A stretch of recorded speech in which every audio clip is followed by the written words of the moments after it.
오늘의 뉴스픽. 스포츠와 관련한 이야기를 나눠보는 쓰담입니다. 체육부 오혜원 기자 나와 있습니다. 어서 오세요. 네, 안녕하세요. 오 기자, 이번 주는 스포츠계에 참 가슴 아프고 또 분노하는 소식이 있습니다. 바로 쇼트트랙 국가대표 선수가 대표팀 코치에게, 그것도 대표팀 훈련장에서 성폭행을 당했다는 뉴스였습니다. 네, 맞습니다. 현재 상습 상해 및 재물손괴로 구속 수사 중인 조재범 전 쇼트트랙 국가대표팀 코치가 성폭행 혐의까지 더해진 건데요. 네. 놀랍게도 성폭행 피해자가 현직 국가대표 심석희 선수라는 점입니다. 초등학교 때부터 조 코치의 지도를 받았던 심 선수가 미성년자였던 고교 시절부터 평창 동계올림픽 직전까지 성폭행을 당했다는 건데요. 앞서 심 선수가 조재범 코치에게 초등학교 때부터 폭행을 당했다는 소식은 뉴스로도 많이 전해졌습니다. 네. 아이스하키 채로 맞아서 손가락 뼈가 부러지고 무자비한 폭행 탓에 평창 동계올림픽 직전에는 죽음의 공포까지 느꼈다고 했죠.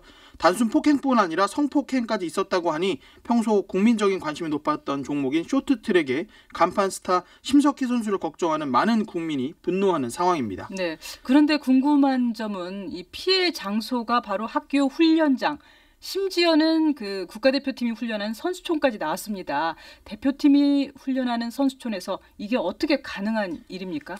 지금 앵커께서 말씀하신 부분 때문에 체육계 그리고 국민의 충격이 정말 더 큰데요. 선수의 진술에 따르면 이 상하 관계에 따른 위력에 의해서 이루어졌다는 점, 그리고 말씀하신 것처럼 이 한체대 빙상장 지도자 라커룸, 또 태릉 및 진천 선수촌의 빙상장 라커룸 등 국가관리시설에서 벌어졌다는 점입니다. 네. 그동안 이 현장 취재 경험에 비춰보면요, 선수들이 훈련하는 링크까지는 저희 취재진들도 어느 정도 이제 허락을 받으면 출입이 가능합니다. 하지만 라커룸, 이 선수들이 훈련 전후로 사용하는 라커룸의 경우는 철저하게 공개되지 않는 그야말로 밀실입니다. 네. 그러다 보니 성폭행 같은 이런 문제적 행위가 일어나더라도 내부 고발자가 없다면 사실상 알 수 있는 방법이 없다는 거죠. 네, 심석희 선수의 용기 있는 고백 이후 다른 피해자들도 조금씩 용기를 내는 것 같습니다. 단순하게 최근 또 한두 명의 그런 문제가 아닌 것 같아요. 네, 어제입니다. 선수와 지도자 등으로 구성된 젊은 빙상인 연대라는 곳에서 추가 피해자가 있다고 주장하면서 기자회견을 열었는데요.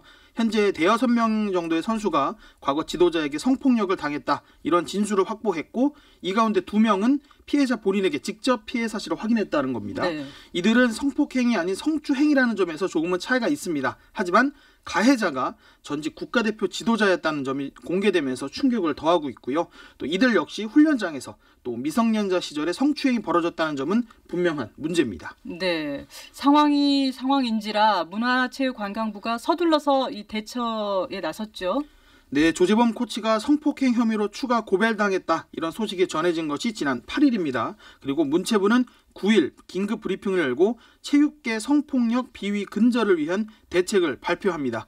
불미스러운 일에 자꾸 선수 이름이 거론돼서 죄송합니다만, 심석희 선수의 이 피해 소식이 공개되자 문체부가 지금까지 펼쳤던 성폭력 비위 근절 대책의 실패를 솔직하게 인정하고, 또 정부와 체육계뿐 아니라 민간 전문가에게도 손을 내밀었다, 이렇게 보면 되겠는데요. 네. 노태강 문화체육관광부 제2차관의 설명 들어보시죠. 이 사건은 그동안 정부와 체육계가 마련해왔던 모든 제도들과 대책들이 아무런 효과를 거두지 못하고 있다는 사실을 증명하고 있습니다. 따라서 정부는 지금까지의 모든 제도와 대책을 전면적으로 재검토할 생각이며, 네, 우선 기존 강간, 또 유사 강간에 준하는 중대한 성범죄를 저지른 경우에만 영구제명 징계를 했던 현행 규정을 확대해서 성폭력 가해자도 영구제명할 수 있도록 관련 규정을 정비합니다. 네. 또 해당 가해자가 국내뿐 아니라 이제 해외에서도 활동할 수 없도록 국제올림픽위원회 등과 협조 체계도 구축하기로 했습니다. 그리고 민간 전문가가 참여하는 특별조사를 오는 3월까지 진행해서 사건 후 대처하는 방식이 아니라 사건 발생 전 문제를 발견하는 방식으로 비위 근절에 나선다는 계획입니다. 3월까지는 대한체육회 또 대한장애인체육회 회원 종목을 대상으로 하고요. 올해 안에는 전국의 시도체육회 그리고 시군구 체육회까지 조사 범위를 확대합니다. 또 체육단체 성폭력 전담팀을 구성하고 피해자 보호를 강화하고 또 선수촌 합숙 여건을 개선하고 다양한 교육을 통해서 이 비위 발생을 예방한다는 목표도 세웠습니다. 네, 저 개인적으로는 체육회가 아니라 국민의 눈높이에 맞춰서 대책을 마련하겠다는 대목이 귀에 쏙 들어오더라고요. 맞습니다. 노태강 차관의 설명 직접 들어보시죠. 체육계 내부에서 체육계 식구들의 어떤 눈높이가 아니고 앞으로는 국민 눈높이에서 이 일을 처리하도록 모든 규정이나 제도를 정비할 계획입니다. 네, 문체부 그리고 대한체육회는 2013년부터 이 조직 사유화, 성폭력, 입시 비리, 승부 조작을 스포츠 4대악으로 지정하고 이 해소 의지를 보였습니다. 실제로 몇몇 사례를 적발해서 처벌하는 등의 성과도 있었는데 하지만 뿌리를 뽑지 못했다는 점이 문제죠. 그 이유가 동업자 정신. 폐쇄적인 체육계 분위기에서 이 동업자 정신 때문에 솜방망이 처벌에 그쳤다. 그래서 문제가 끊이지 않았다는 결론인데요. 문체부는 최근 국민 정서가 워낙 이런 성폭력 같은 민감한 사안에 예민하기 때문에 대다수의 국민이 받아들일 만한 징계를 주겠다. 이렇게 무거운 처벌을 예고했습니다. 네. 부디 이번 대책이 실효성을 거두기를 바랍니다. 네, 오늘은 여기까지 듣겠습니다. 지금까지 체육부 오혜원 기자였습니다.